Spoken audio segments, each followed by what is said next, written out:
What's up, Vintage RC fans? It's a great day because we got a new kit. It's cool, like being known for Vintage RC in my area. If anyone's ever selling cars or going into hobby shops and saying, "I've got this old car, I don't, know what to do with it. Do you guys buy old kits?" And I know most of the hobby shop guys around here, so they all point these people towards me. So that's how this one came about. As you see behind me, a Junior 2, complete with all the gear of that era. So we're gonna go through it, open up this box, and see what's in there. From the pictures, I did see some pictures. I know the car's pretty nice.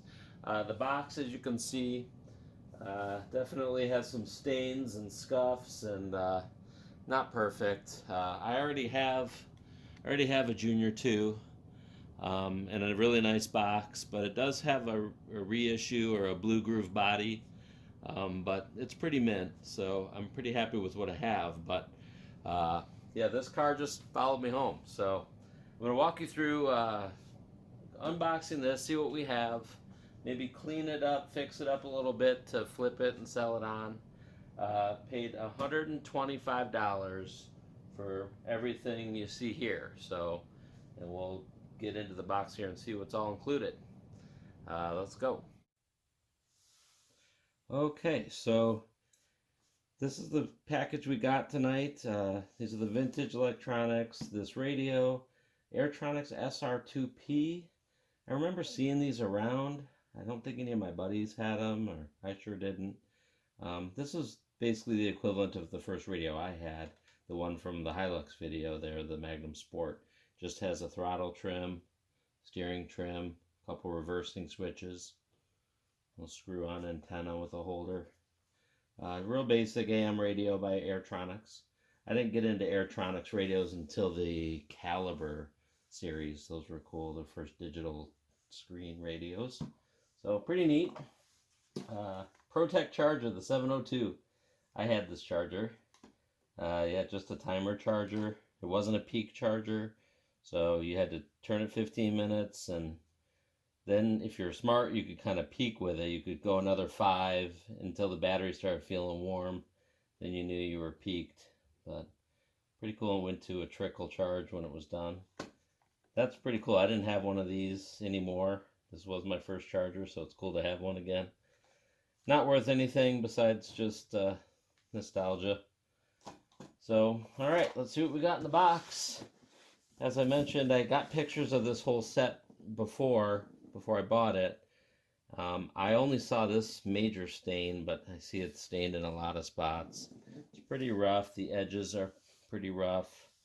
So, it's nice in spots. The end pictures are great. The side panels are pretty good.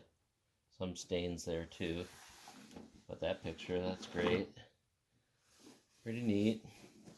I already have the mint car, but this will be a nice set for somebody. Okay, yeah, he said there was some other paperwork he had saved. So let's see what we got here. Okay. What we got? Tekin. That's weird. There's a Novak speed controller, but he's got Tekin paperwork. He must have had some Tekin stuff too. This is maybe his whole file folder. All right. Pretty cool. Remember the old Tekin digital controller? Oh, and their mid-motor conversion, which is so popular now. But Tekin offered a chassis conversion kit for RC10s where it would make it a mid-motor. That's pretty neat. This is a cool catalog. It's a couple pages. Cool piece. I like that. Ah, Tekin Marine. He had some kind of boat speed controller at one point. That's where he got all the Tekin stuff from. Tekin sticker sheets and all the extras you get with a... Well, this is part of the boat because there's cooling tube. That was probably a liquid cooled speed controller, and it has tubing. So this is all the packaging from that. Oh, the ProTech charger sheet. That's neat. That's really cool. So, neat stuff there. Oh my god. Oh my gosh. Oh, this is mint. The Junior 2 sticker sheet, mint. My God, there's nothing missing from it.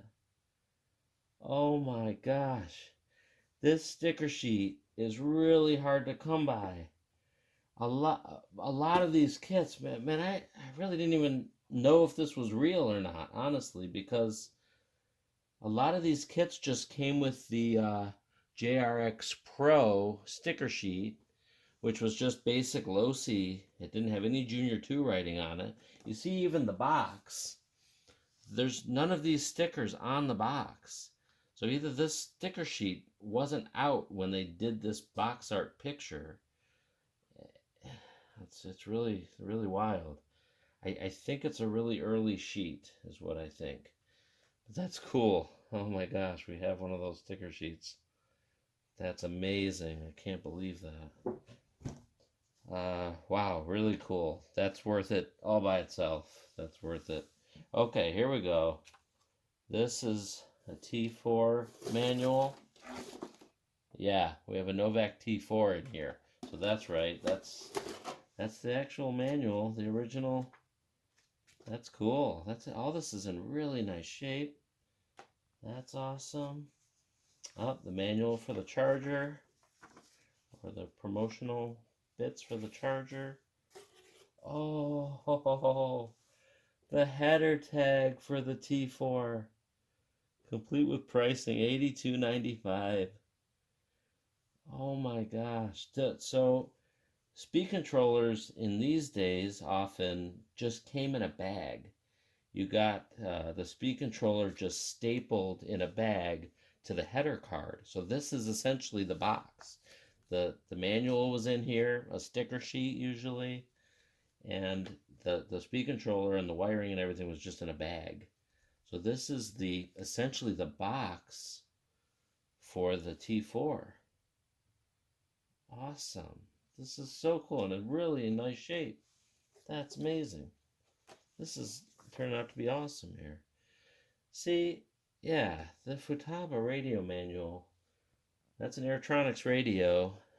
It looked like a Futaba receiver in here and a Futaba S148 servo, like all these radios came with. So somewhere along the line, the radios got switched out here because that definitely not a Futaba radio. So I don't know where that came from, but nice. The owner's manual.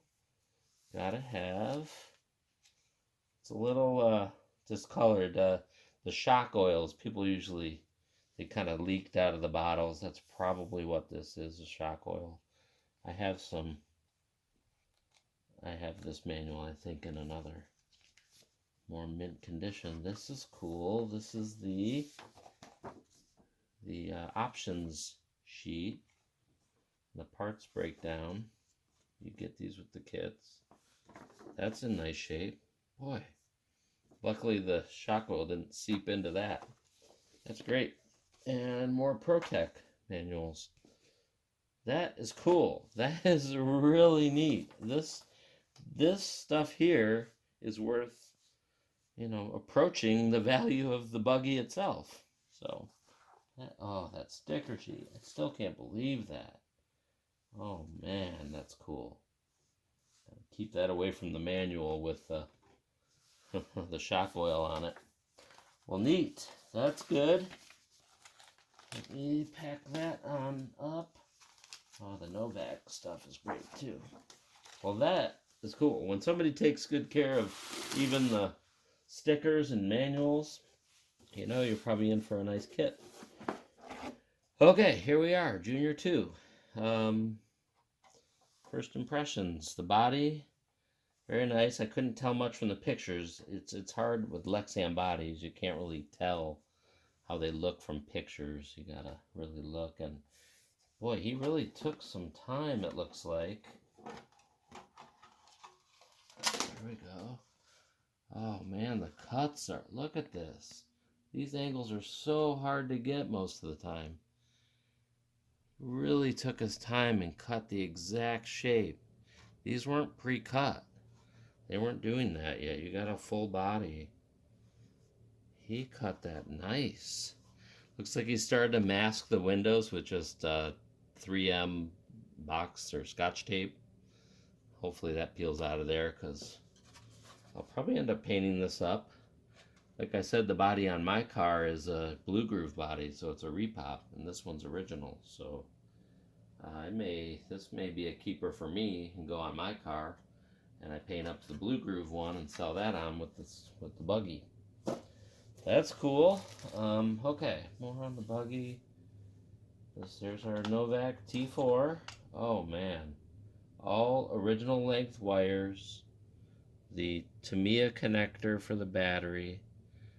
That's cool. These wires look all stock length.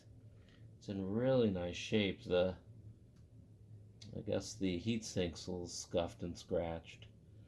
That's cool. I've got a handful of those. I could actually make that nice again. Replace that.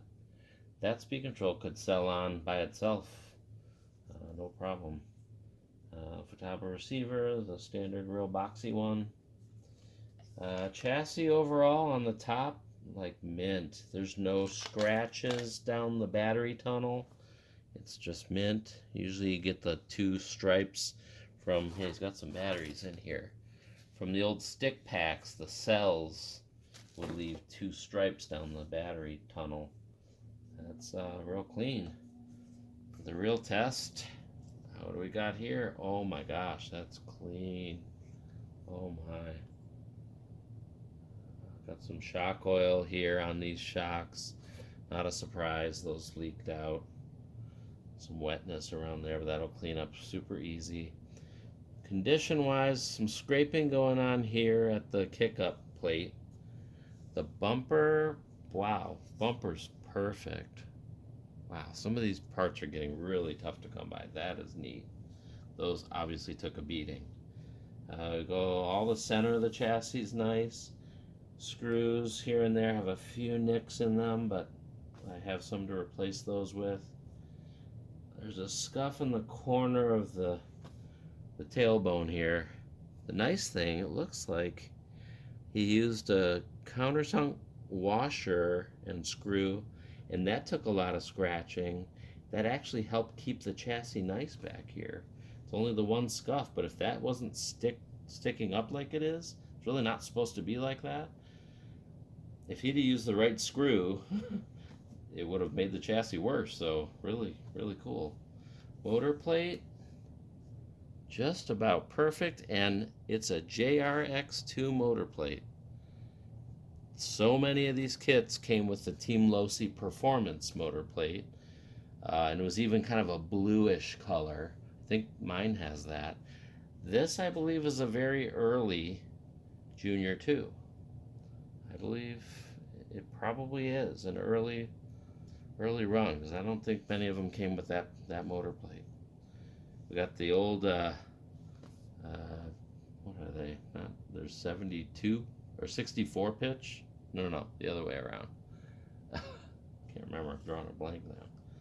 They're 48 and 32 pitch. Sorry, the old 32 pitch gears. Kind of loud and noisy, but good for a kit like this because it's easier to mesh for a beginner. That the thinner the gears get, the harder to set that critical mesh. So just more durable, takes a beating, but yeah, the old 32 pitch. Motor wise, we gotta get this thing out of here and look at it, but Speedworks, possibly Joel Johnson motor, in very good shape. If it's as new as this car, it probably has no scratches on it because it's been protected the whole time it's been in any vehicle. We got to get that out. We'll get that out and look at that a little closer. Obvious problem here. We've used automotive hose clamps for the shock body spring supports. Yeah, they did break a lot. He's got the stock ones up front.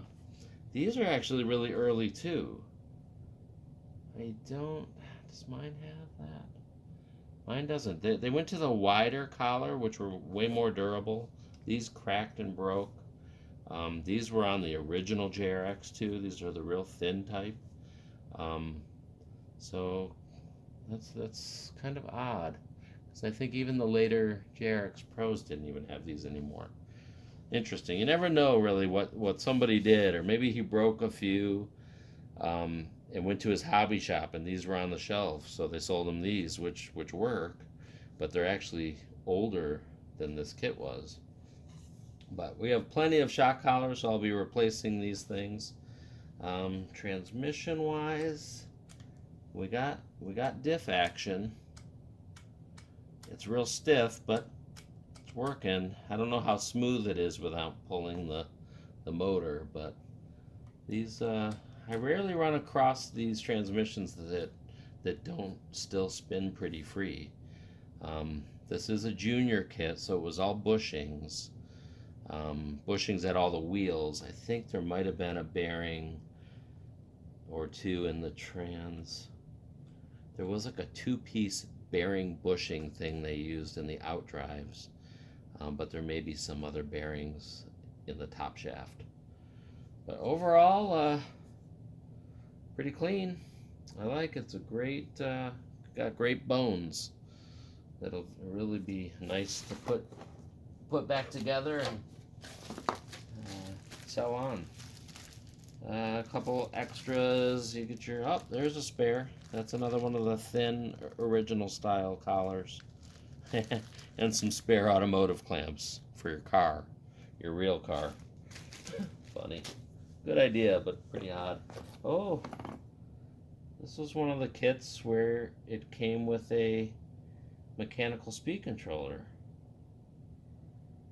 I believe so. Must be. And then he bought the Novak down the road because, as we all know, these things are a nightmare. Got some old batteries. I don't remember. Diamond Sport Pack 1300. That's the right era. That's the right era for this car. This 3800 nickel metal. This was bought way after this car. Nickel metals didn't come on the scene till 2000s. Yeah, and a 3800. That's a pretty high capacity. That was bought in like the mid 2000s, probably, maybe an attempt to get the car going again. But if he tried to get the car running with that radio and that receiver, I see why he was unsuccessful, because I don't think that would drive that radio even if he had the right crystals. And this goes to the Futaba radio. It doesn't go to that radio. So there's a Futaba somewhere in the past. Tires. We got the 4-row spike Losi tires. We got some wear to the center nubs. The centers, you can kind of tell. This speaks to how much this car's been run. These are the only tires that came with the car. It's probably the only tires he ever had for it. And these are what came on the car. So likely this is an indicator of exactly how much this vehicle was run. This much wear is all the car's ever seen. That's pretty cool. That's why the chassis looks so nice. That's why everything's in such good shape. Front ribs, they rarely ever wore down, but they look about perfect. And they have the bushings in them.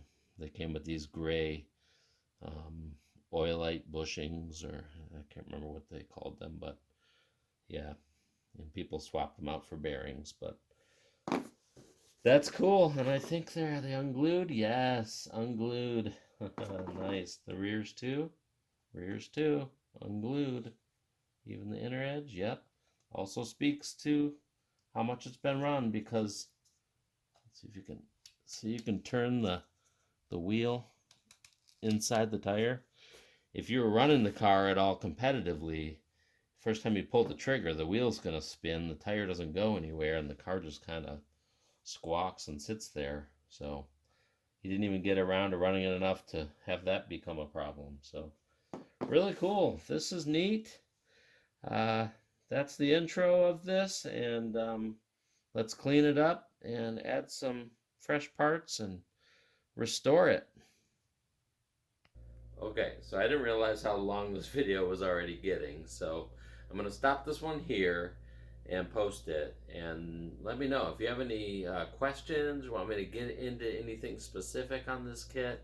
Post in the comments. Show me your questions or what you want to see. But the next video will focus on rebuilding and fixing this car up a bit and making it presentable. So thanks so much for the support as usual, and I will see you in under a week, I promise.